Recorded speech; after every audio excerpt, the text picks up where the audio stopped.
요즘에 부부의 세계에 대해라는 드라마가 너무 사회적으로 이슈가 되고 있습니다. 왜 이렇게 인기가 있느냐에 대한 기사를 보니까 이제 바람 펴서 가정을 버린 한 남자를 아내가 통쾌하게 복수하고 그 남자가 아주 비참하게 대가를 치르는 그 모습 때문이라는 거죠. 그래서 그동안 억눌려 있었던 아내들의 마음이 이 드라마를 통해서 사이다처럼 시원하게 해소시켜주는 대리만족을 느낄 수 있기 때문이라는 겁니다.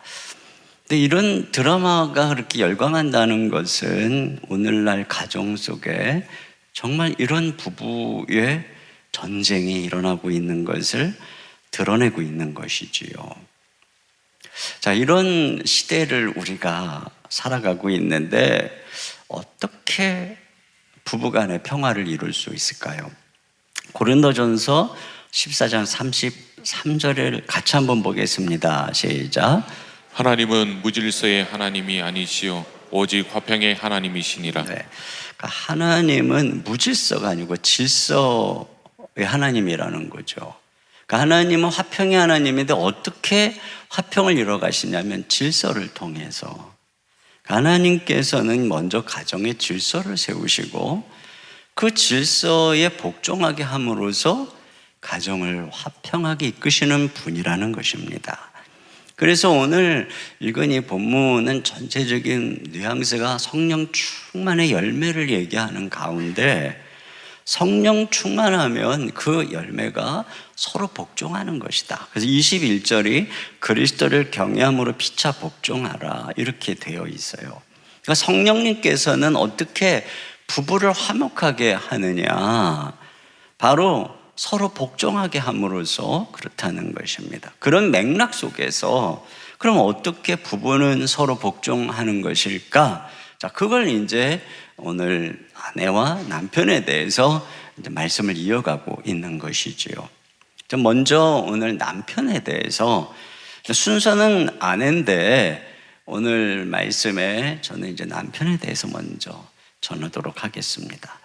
자, 25절 이하의 남편에 대해서 나오는데 먼저 25절을 같이 봅니다. 시작.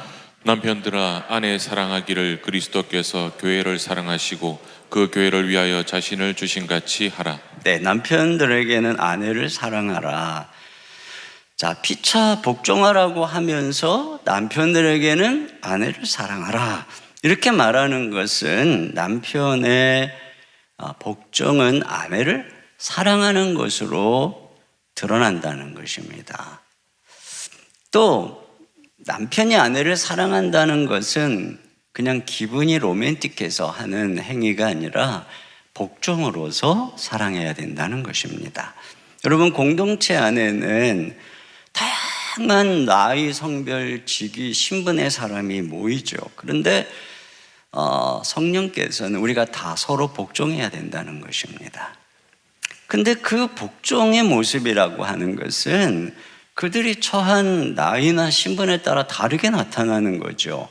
예를 들어서 아버지는 오늘 본문에 이제 6장으로 넘어가면 자녀를 노엽게 하지 않고 주의 교양과 훈계로 양육하는 게 자녀에게 복종하는 거예요.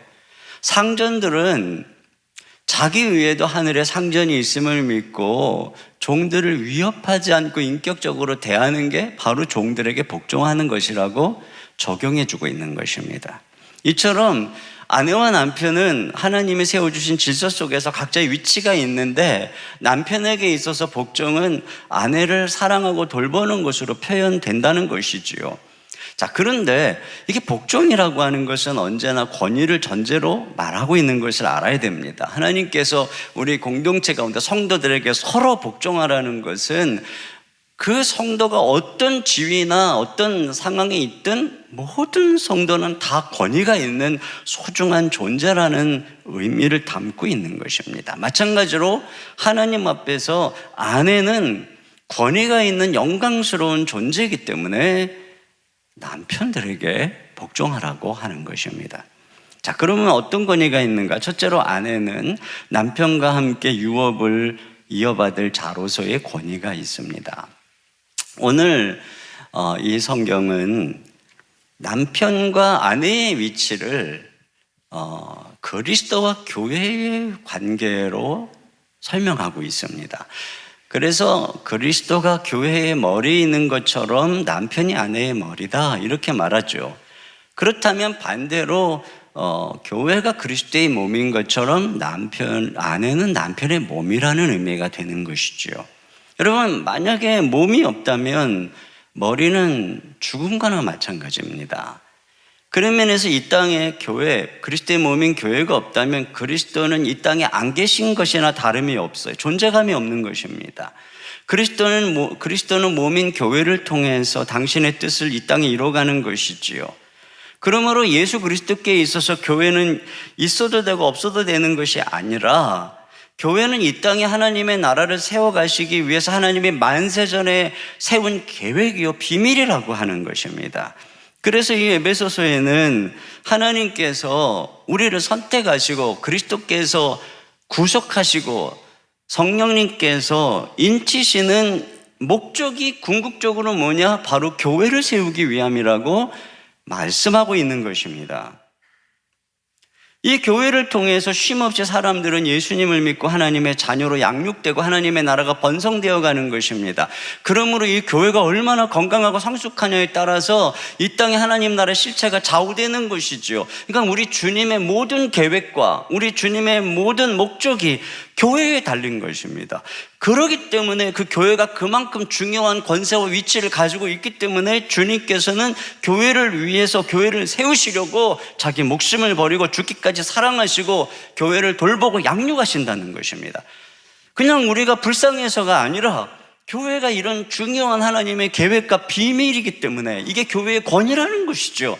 교회의 이런 영광스러운 위치 때문에 우리 주님께서 교회에 그렇게 온 심혈을 다해서 사랑하신다는 겁니다. 이러한 교회의 아내들을 비유하고 있는 것입니다. 그리스도가 교회 없이 당신의 사역을 이룰 수 없듯이 남편은 아내 없이 결코 홀로 유업을 이룰 수 없다는 것이죠. 아브라함이 아내를 누이라고 속인 적이 있었습니다. 그런데 하나님께서 친히 나서서 그 사라를 보호했습니다. 왜냐하면 하나님의 나라를 이루는 사명은 아브라함에게만 주어진 것이 아니었기 때문이죠. 사라에게도 주어진 것이기 때문입니다. 사라를 통해서 이삭이 태어나고 이삭을 통해서 큰 민족을 이루는 것입니다. 하나님께서 아브라함에게 주신 너를 통해서 하늘의 별처럼 큰 민족을 이루겠다고 하는 것은 바로 사라를 통해서 하나님이 그렇게 하시겠다고 하는 것입니다. 그러므로 아브라함은 당시의 풍습을 따라 여자를 물건처럼 넘길 수 없었습니다. 사라에게는 그러한 존귀함과 영광과 권위가 있었던 것입니다. 이게 바로 아내의 권위라고 하는 것입니다. 우리가 이 땅에 아브라함처럼 하나님의 자녀로 부름받을 때 아브라함처럼 큰 민족을 이루도록 부름받은 것입니다. 그냥 단지 생육하고 번성하는 것이 아니라 우리의 후손을 통해서 믿음의 자손을 낳고 그들을 통해서 큰 민족 하나님의 나라를 이루어가도록 부름받은 것입니다. 그래서 하나님께서는 당신의 택한 자녀가 누구를 만나고 결혼하는지 관심이 많습니다. 이삭에게는 그래서 야곱도 그렇고 밧단아람 삼촌 집에 가가지고 다 아내를 얻도록 한 것이죠. 왜요?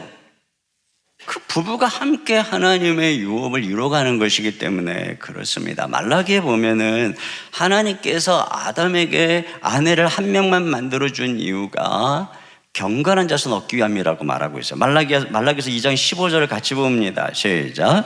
그에게는 영이 충만하였으나 오직 하나를 만들지 아니하셨느냐? 어찌하여 하나만 만드셨느냐? 이는 경건한 자손을 얻고자 하심이라. 그러므로 내 심령을 삼가 지켜 어려서 맞이한 아내에게 거짓을 행하지 말지니라. 네, 생육하고 번성하려면 아담에게 많은 아내를 주었으면 막 날 수 있죠. 그러나 하나님께서는 한 아내만을 통해서 하나님은 이 땅에 경건한 자손을 통해 하나님의 나라를 세워가기를 원했던 것입니다. 하나님의 최고의 목적은 똑똑한 자녀도 잘생긴 자녀도 아니고 경건한 자녀인 것이죠. 그러므로 그런 경건한 자녀를 통해 하나님의 뜻을 이루려면 소중한 아내를 학대하거나 버리지 말아야 된다는 것입니다. 이런 하나님의 뜻은 하나님이 짝지어 주신 아내를 통해서만 이루어지는 것이죠. 그래서 베드로전서 3장 7절 상반절 같이 봅니다. 시작. 남편들아 이와 같이 지식을 따라 너희 아내와 동거하고 그를 더 연약한 그릇이요 또 생명의 은혜를 함께 이어받을 자로 알아 귀히 여기라. 네, 그 남편은 이와 같이 아내와 함께 생명의 은혜를 유업으로 이어받을 자라는 것입니다. 아내에게 이러한 약속과 존귀함과 영광이 주어진 것이죠. 그런 면에서 성경은 아내가 남편의 돕는 배필이다 이렇게 말하죠. 창세기 2장 20절 하반절에 아담이 돕는 배필이 없으므로 이렇게 말하는데, 여기 돕는다라는 이 히브리어는 에제르라고 하는 단어입니다. 그러니까 돕는 자라고 하는 뜻입니다. 그런데 구약의 돕는 자라고 하는 단어는 늘 하나님을 지칭하는, 우리 연약한 백성을 돕는 분으로 그분을 지칭하는 단어로 쓰입니다. 한 번도 조사에 의하면 한 번도 에제르라고 하는 단어가 아랫사람이 윗사람을 섬기는 데 쓰인 적이 없습니다. 성령님께서 우리 연약한 백성을 도울 때 바로 그 단어인 거죠. 이처럼 하나님께서 아내를 돕는 자로 세웠다는 것은 열등하니까 비서로 세웠다 그런 의미가 아닌 것이죠.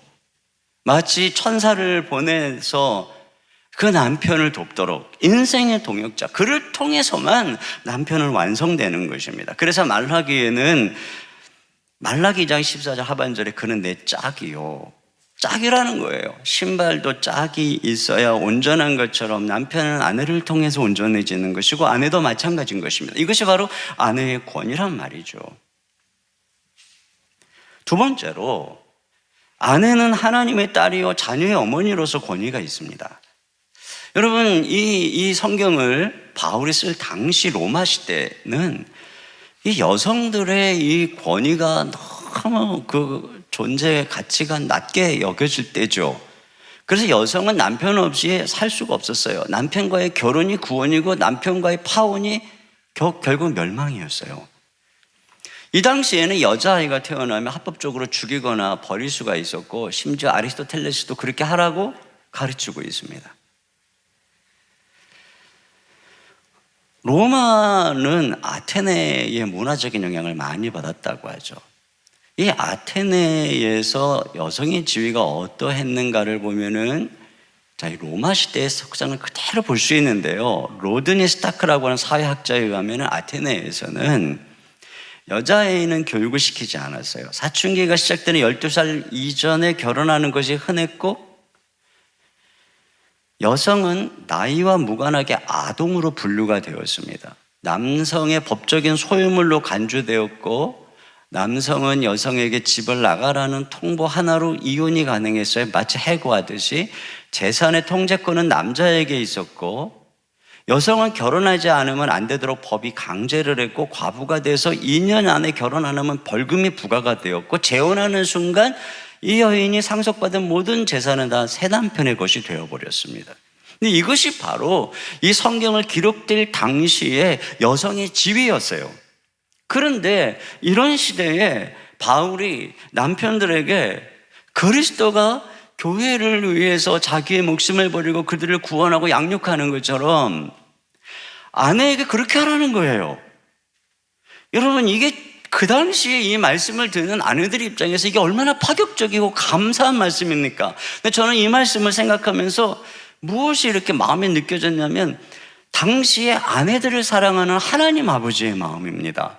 여러분, 우리가 하나님 아버지가 우리를 너무나 사랑해서 죄 가운데 사단의 노예가 되어 비참하게 멸망의 길을 가는 우리를 위해서 그리스도를 이 땅에 보내셔서 우리를 구원하고 양육하고 보호하는 것 아닙니까? 이처럼 이와 동일한 마음이 하나님께서 당시에 억압받는 아내들을 향해 있었던 것입니다. 그렇기 때문에 예수 믿는 남편들에게 너 아내랑 결혼을 하면은 네 아내에게 그리스도가 너에게 하는 것처럼, 교회에게 했던 것처럼 해라, 이렇게 지금 말씀하고 있는 것이죠. 그러니까 저는 이 당시에 이 아내들이 이런 말씀을 들으면 마치 아내들에게는 그 자기를 사랑했던 친정아버지가, 뭐 친정아버지도 다 사랑한 건 아니지만 어쨌든 사랑하는 친정아버지가 사위에게 딸을 부탁하듯이 하나님께서 부탁하는 말씀처럼 들렸을 것 같아요. 여러분, 하나님은 실제로 이 부부 관계의 증인이십니다. 창세기에 보면은 이 라반이 자기 두 딸을 데리고 떠나는 야곱에게 부탁하는 말씀이 있어요. 창세기 31장 50절을 우리 다 같이 보겠습니다. 시작. 만일 내가 내 딸을 박대하거나 내 딸들 외에 다른 아내들을 맞이하면 우리와 함께할 사람은 없어도 보라. 하나님이 너와 나 사이에 증인이 되시느니라 함이었더라. 네.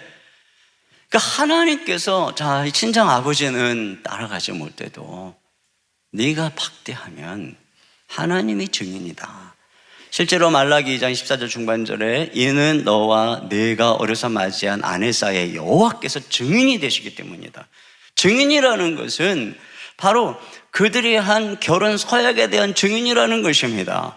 그래서 만약에 그 결혼 서약을 어기면 그 행위에 대해서 사람은 모른다 할지라도 하나님은 다 보고 계시기 때문에 엄히 그것에 대해서 책임을 묻고 심판하겠다는 것입니다. 여러분, 만약에 어떤 남자가 한 나라의 공주와 결혼했다면 그 강력한 권세를 가진 왕의 사랑받는 딸이 자기 아내라면 함부로 할까요? 바로 아내가 그런 존재라는 것입니다. 하나님이 늘 지켜보는 하나님의 사랑하는 딸이라는 것이죠. 그래서 베드로전서 3장 7절 하반절에 자, 아내를 귀히 여기라. 이는 너희 기도가 막히지 아니하게 하라며. 아내를 귀히 여기지 않으면 하나님이 네 기도 안 들어. 이렇게 말씀한다. 이게 바로 아내의 권위입니다. 또 아내는 자녀들의 어머니죠. 자녀들에게 있어서 어머니는 절대적인 존경과 사랑과 지지의 대상입니다. 여러분, 국회의원의 권위는 국민들의 지지에 있습니다. 여러분, 국민들이 지지하고 인기가 높은 김연아나 박지성이나 손흥민에 대해서 우리가 함부로 SNS에 비난을 해보세요. 엄청난 질타가 아마 여러분의 SNS를 마비시켜 버릴 것입니다. 이처럼 자녀들의 절대적인 지지를 받는 아내는 가정에서 결코 무시할 수 없는 실세입니다. 만약에 남편이 아내가 자녀들에게 엄청난 지지와 존경받는 존재라는 사실을 망각한 채 함부로 하면 자녀들에게 상처가 되고 분노와 저항을 불러올 것입니다. 지금의 힘만 믿고 아내를 무시하면 노년의 외로움과 소외의 서러운 나날을 보내게 될 것입니다. 그러나 자녀들이 사랑하는 아내를 존중하면 훗날 노후가 보장될 줄로 믿습니다. 이것이 바로 아내의 권위입니다. 그렇다면 이런 아내의 권위 앞에 남편은 어떻게 복종해야 할까요? 자, 남편들에게 그리스도께서 교회를 사랑하신 것처럼 사랑하라고 그랬는데 그 사랑은 구체적으로 어떤 방향과 방법일까요? 우리 주님께서 교회를 위해 자신의 목숨을 내어놓으신 목적에 대해서 그 뒤에 말하기를 교회가 거룩하여 흠이 없는 모습으로 서도록 하기 위함이었다라고 말하여서 교회의 거룩을 위해서, 이건 다시 말하면 교회가 그리스도를 닮은 온전한 모습으로 서도록 하기 위한 것이란 말이죠. 이처럼 바로 이와 같이 남편은 아내를 사랑해야 된다는 것입니다. 그래서 28절을 같이 보겠습니다. 시작.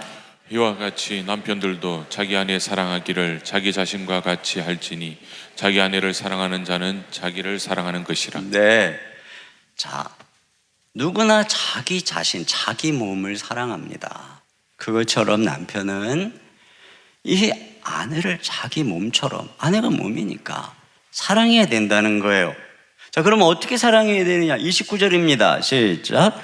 누구든지 언제나 자기 육체를 미워하지 않고 오직 양육하여 보호하기를 그리스도께서 교회의 함과 같이 하나니. 네. 그 누구든지 자기 몸을 미워하지 않아요. 누구나 다 자기 몸을 먹이고 입히고 보호하고 어디가 아프면은 다 치료하고 그렇게 하는 것처럼 그와 같이 아내를 보호하고 양육하는 것이죠. 여러분, 만약에 어떤 사람의 머리가 자기 몸을 막 해하고 자기 몸을 자해시킨다면 그 머리는 정신병원을 가야 되는 머리인 것입니다.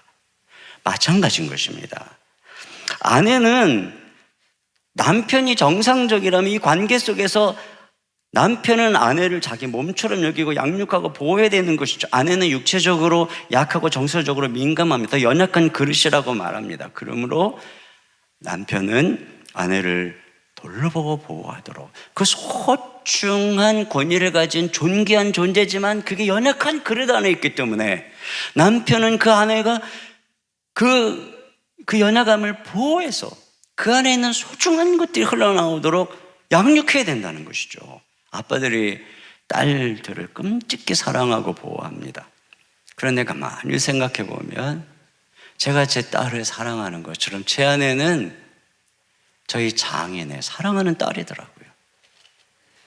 하나님 아버지의 사랑하는 딸. 이처럼 그 아내를 소중히 여기고 돌보고 양육하기를 하나님이 원하는 것이죠. 그렇게 함으로써 결국 남편의 동력자가 되게 하는 것입니다.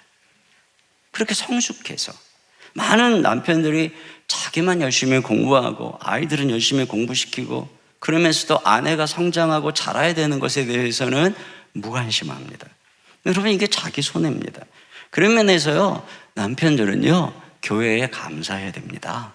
아내들이 교회를 통해서 열심히 말씀으로 훈련받고 양육받아서 영적으로 성숙해지고 지혜로워짐으로써 남편들에게 얼마나 큰 축복이 되는지를 남편들이 아셔야 됩니다. 사실은 이거 남편들이 해야 되는 것입니다. 근데 교회가 하는데 말이죠. 교회 가지도 말라고 그러고 교회 핍박하고.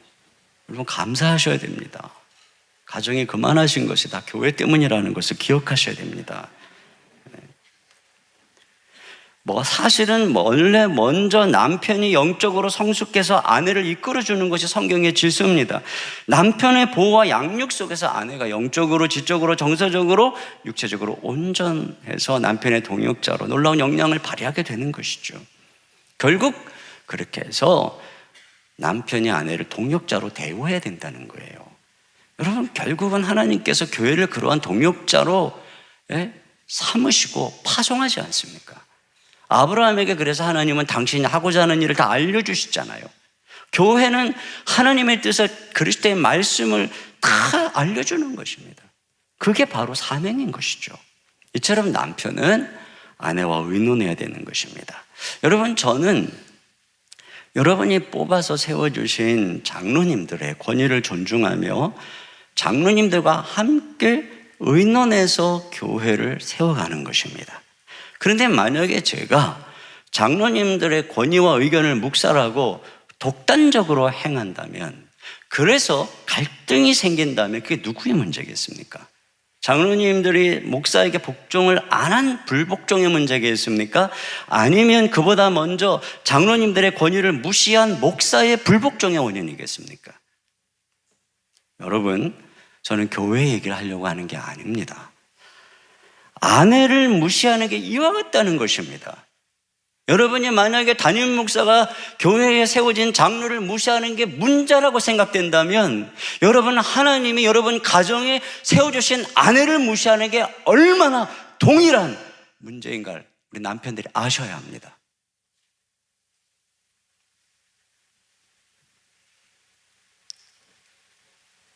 하나님이 아내를 통해 세워주신 질서와 권위를 남편이 무시함으로 갈등이 생기면 누가 먼저 잘못인가요?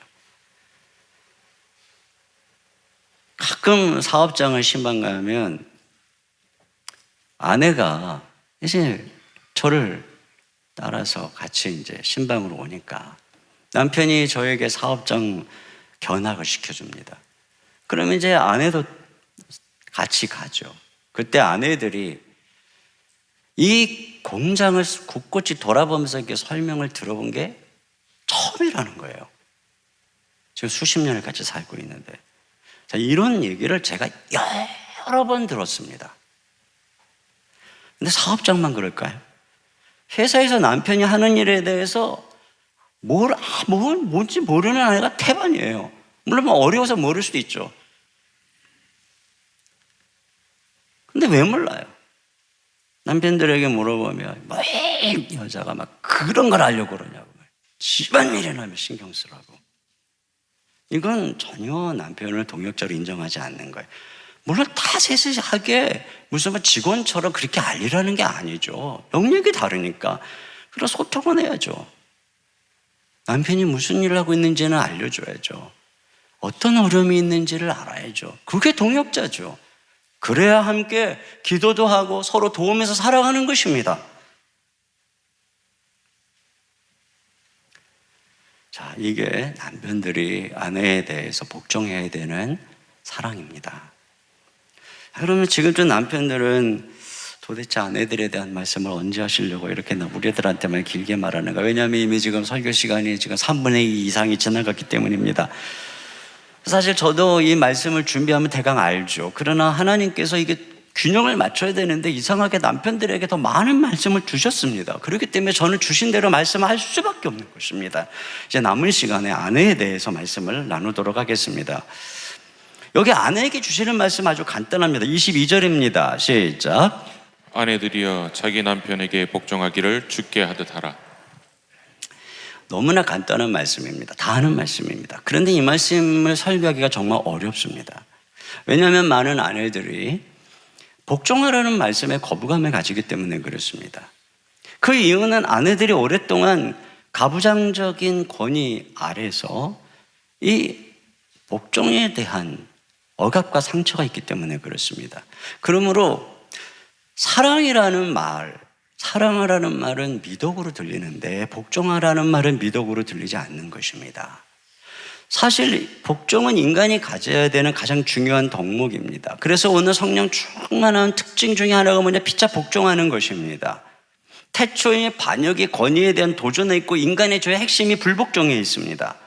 그리스도가 오신 이유는 우리가 순종의 자녀가 되려고 하는 것이고, 그래서 예수님이 보여준 교훈의 핵심은 죽기까지 복종한 것입니다.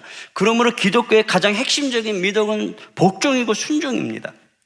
그런데 이러한 복종이 잘못된 권위 아래 오용돼서 오늘날 사람들은 복종을 미덕이라고 생각하지 않습니다. 더 나아가 인간 안에는 타락한 본성이 있고 이 본성의 핵심은 복종하기 싫어하는 죄성인 것입니다.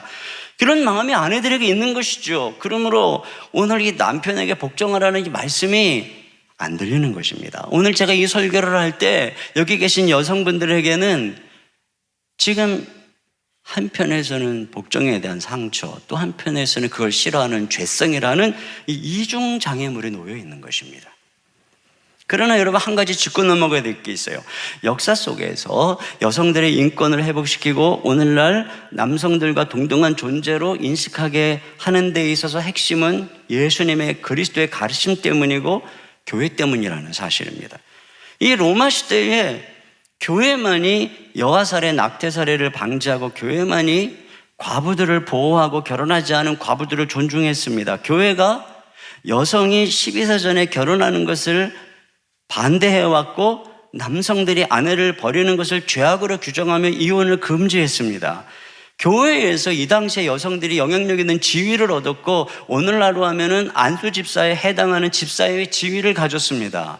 로마서에 보면은 제일 뒤에 문안 인사에 등장하는 지도자들이 나오는데 3분의 1 이상이 여성입니다. 초대교회 순교자들은 조사에 의하면 대부분 지도자들의 위치에 있었던 사람들이라고 하는데 그들 중에 상당수가 여성이라는 것은 당시의 여성들이 얼마나 지도력의 위치에 있는지를 보여주는 것입니다. 이건 굉장히 파격적이고 이러한 모습은 대한민국에서도 마찬가지였고, 대한민국에서 여성들이 자기들의 위로와 피난처뿐 아니라 영향력과 지위를 향상시켰던 그 선도에 있었던 것이 교회였습니다.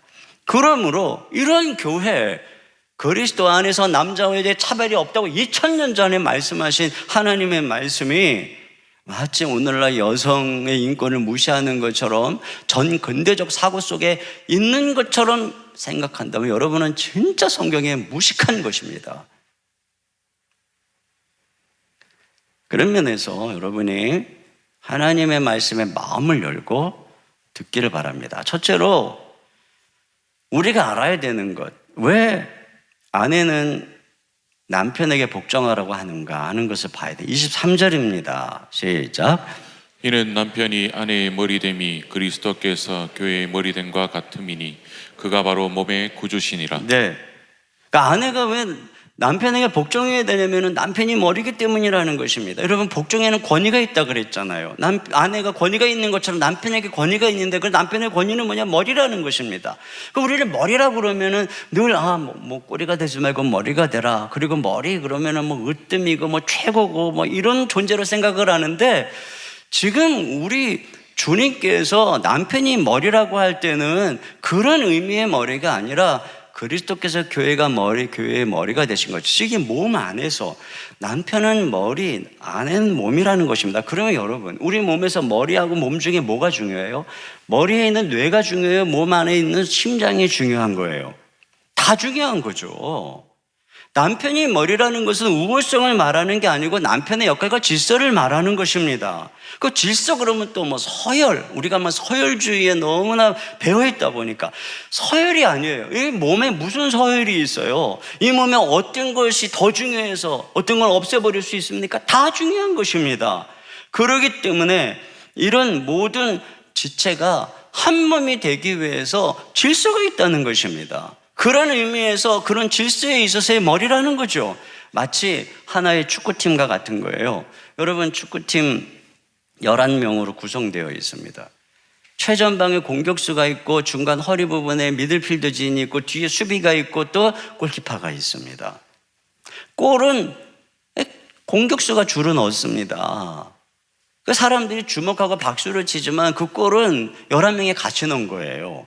그러므로 비록 사람들의 주목을 공격수가 받는다 했지만 포지션 중에 중요하지 않은 포지션은 하나도 없습니다. 여기 서열이 없습니다. 프리미어리그를 보면은 수비수나 미들필더 또는 골키퍼의 몸값이 웬만한 공격수보다 더 비싼 경우가 허다합니다. 왜요? 그들의 포지션은 서열이 아니고 역할이고 질서이기 때문에 그런 것입니다. 그리고 이런 질서 속에서 한 팀이 되어 경기를 승리를 이끌어가는 것이죠. 마찬가지로 남편은 머리고 아내는 몸이라는 것은 질서라는 것입니다. 이미 몸으로서 아내가 가진 권위가 얼마나 놀라운 것인가를 본 것처럼 남편은 머리로서 중요한 역할을 부여받았다는 거예요. 그런데 만약에 아내가 왜 남편만 머리냐? 나도 머리가 될 수 있다. 내가 뭐가 열등하냐? 만약에 이렇게 얘기를 한다면 여러분들은 동네 축구할 때 서로 다 공격수만 하겠다고 하는 이 유치한 행동을 하는 것입니다. 그래서 힘센 애가 공격수를 하고 정작 공격을 잘하는 애가 수비수를 한다면 그 게임은 지는 거죠. 순정이라고 하는 책을 쓴 존 비비어의 아내 리사 비비어의 얘기인데요. 아이가 어릴 때 이 리사 아내는 직장 생활하랴, 아이 키우랴, 완벽한 직장인 되랴, 완벽한 엄마가 되랴 너무 애를 썼습니다. 그때 남편 존 비비어는 이 목회를 이 파트로 일할 때였어요. 아직은 미덥지 않은 그런 때였던 것 같아요. 그러니까는 직장 가서 돈도 벌고 또 가정 살림까지 떠맡고 하는 이 아내 입장에서 남편에 대한 원망이 심했습니다. 그런데 남편이 걱정해 주기를 바랬지만 남편에게 얘기하면 너무 신경 쓰지 말고 하나님께 맡겨 이런 얘기만 했다는 거예요. 그러나 아내 리사는 내가 신경 쓰지 않으면 우리 집이 어떻게 될까? 근데 그러면 그럴수록 짐은 가중되고 스트레스는 커지고 그 어느 날 밤에 샤워를 하면서 이 무거운 짐에 하나님께 불평을 털어놓는 겁니다. 남편은 쓰레기 내다 놓는 것조차 일일이 말해줘야 하는데 이런 남편에게 내가 어떻게 이 짐을 맡길 수 있습니까? 그때 하나님이 이 아내에게 이렇게 물으셨대요. 리사, 남편 존이 훌륭한 리더라고 생각하느냐? 아니요, 나는 절대 그를 믿을 수 없어요.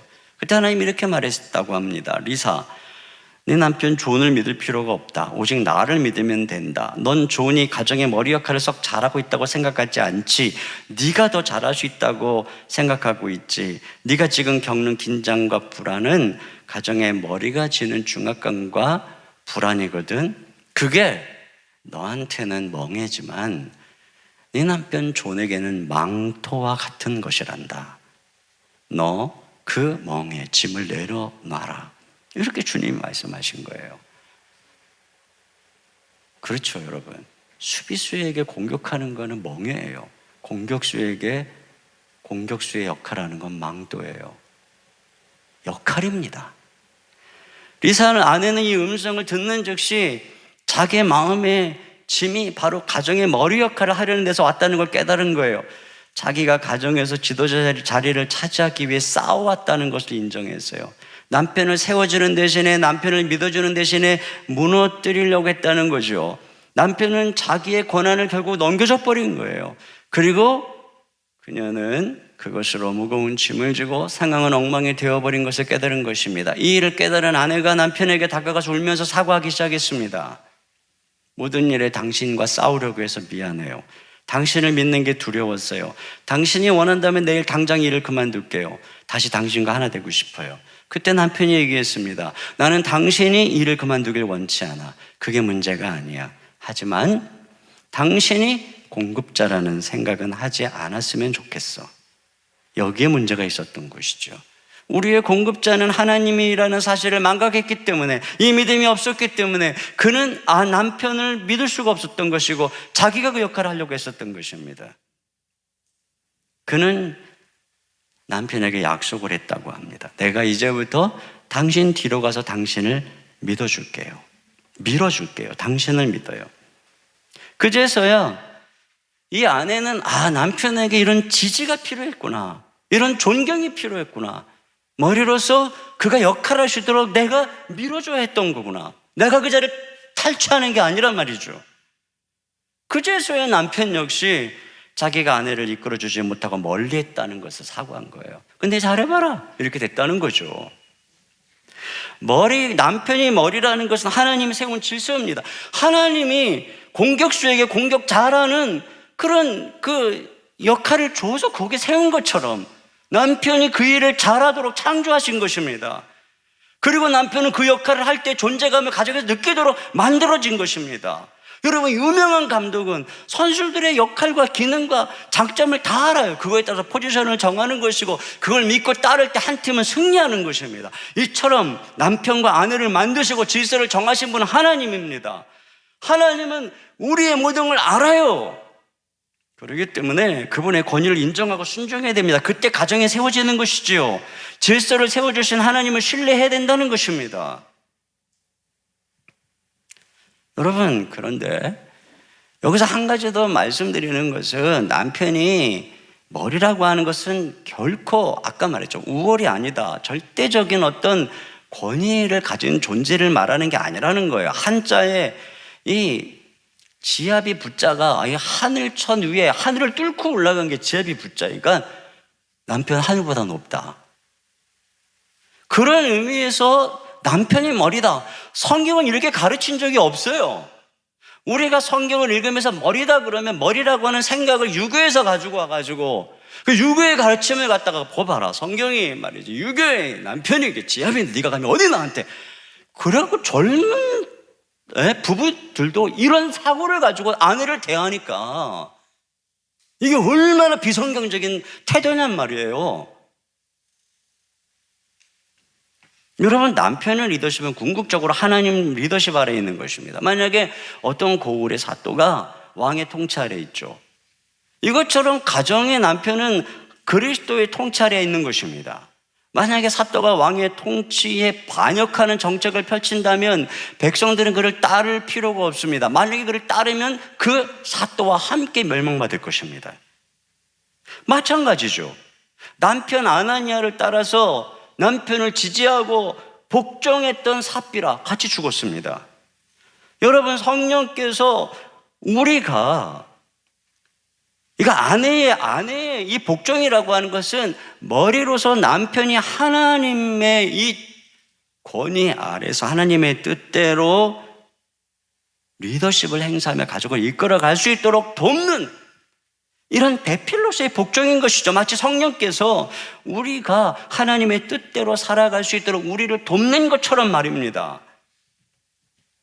다만 사울이 잘못 갈 때 다윗이 그에게 복종하지 않았지만 그의 권위를 존중하는 태도를 잃지 않았던 것처럼 아내들은 남편의 잘못된 순간을 거부하는 순간에도, 행동을 거부하는 순간에도 남편에 대한 존중심과 태도를 잃지 말아야 하는 것입니다. 우리가 기억해야 되는 것은 복종의 질서는 하나님이 세운 것이라는 사실입니다. 우리가 이 질서를 무시하면 그 질서를 무시한 하나님을 무시하는 겁니다.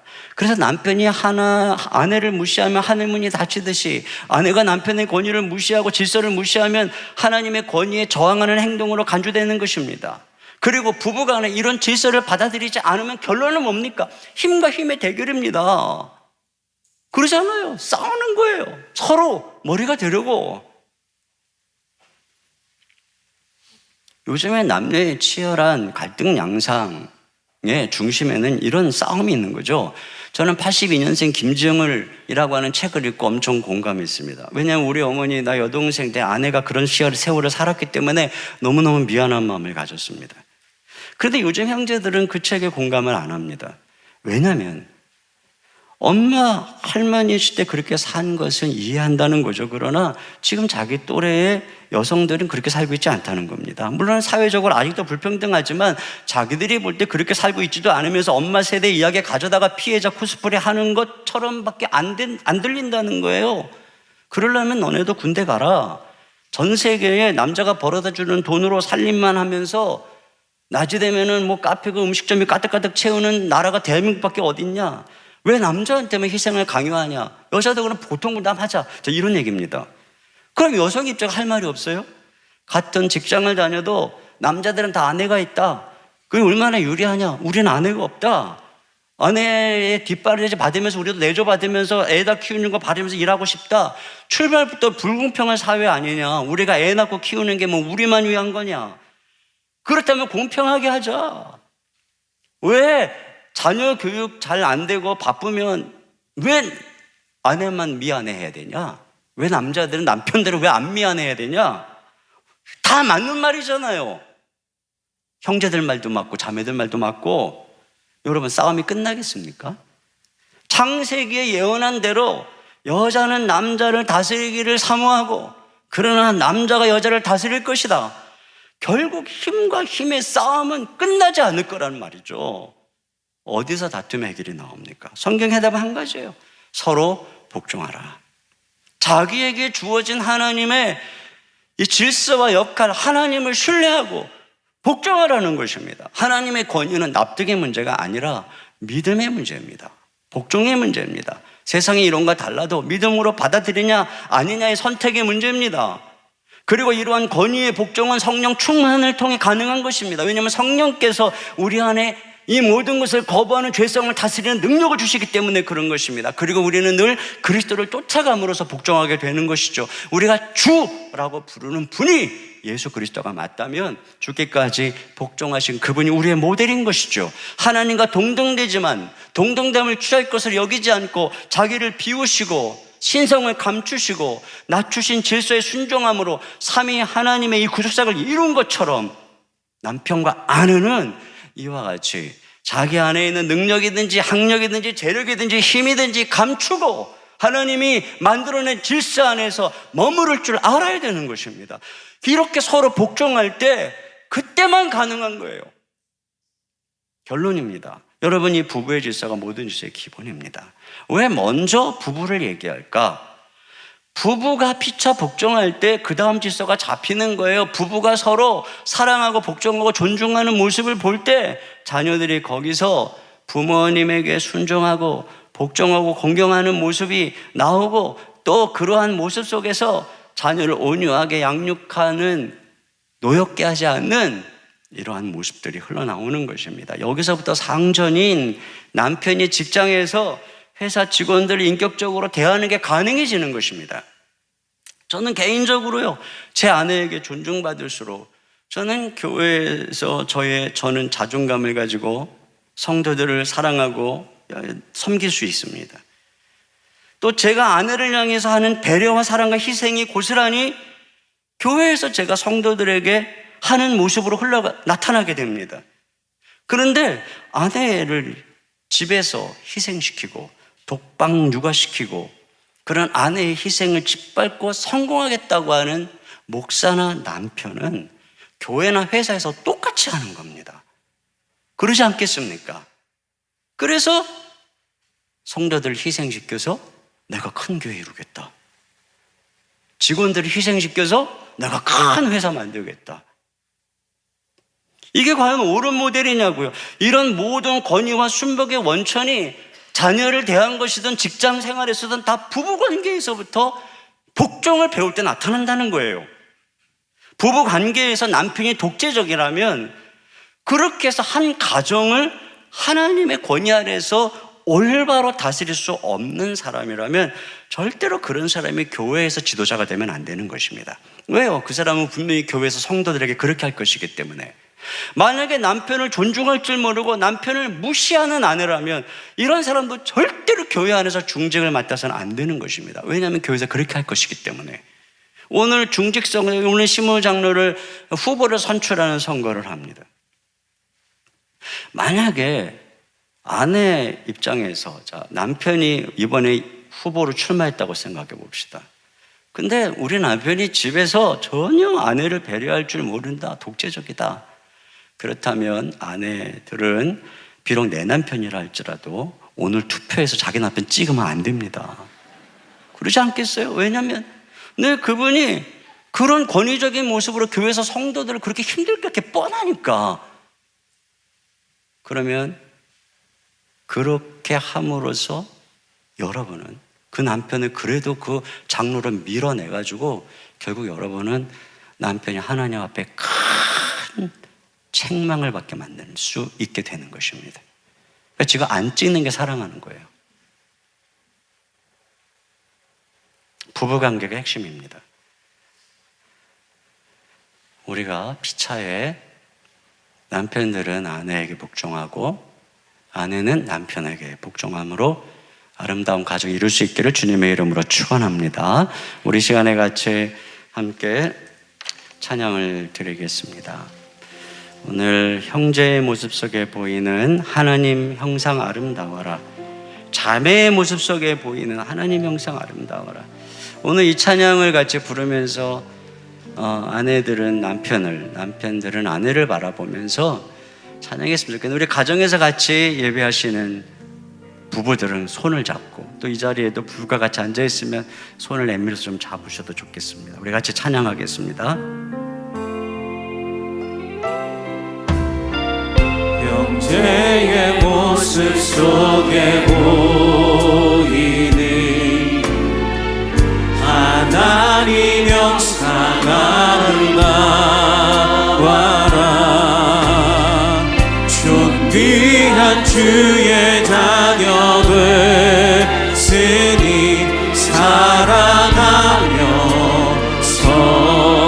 섬기리. 자매의 모습 속에 보이는 자매의 모습 속에 보이는 하나님 형상 아름다워라. 존귀한 주의 자녀 됐으니 사랑하며 우리 한 번 더 합니다. 형제의 모습 속에 보이는 형제의 모습 속에 보이는 하나님 형상 아름다워라. 존귀한 주의 자녀 됐으니 사랑하며 섬기리. 자매의 모습 속에 보이는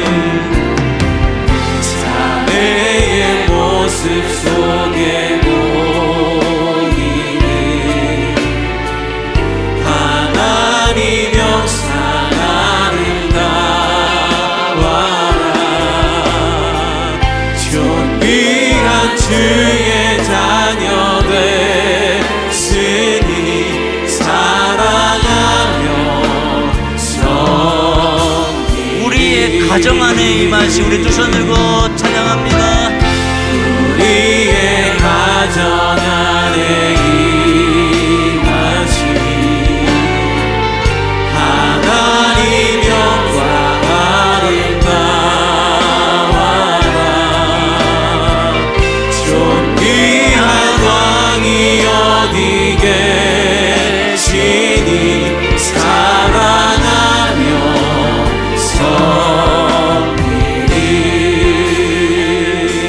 시간에 같이 함께 기도하겠습니다. 먼저 남편은 아내를 사랑함으로 아내의 권위에 복종하게 하소서. 아내가 하나님의 딸이요 자녀의 어머니로서 권위가 있음을 알아 남편은 아내를 보호하고 양육하는 의무를 다하게 하소서. 남편이 하나님의 세우신 질서를 따라 아내의 머리가 됨을 깨닫고 범사의 남편을 지지하고 존중함으로 복종하게 하소서.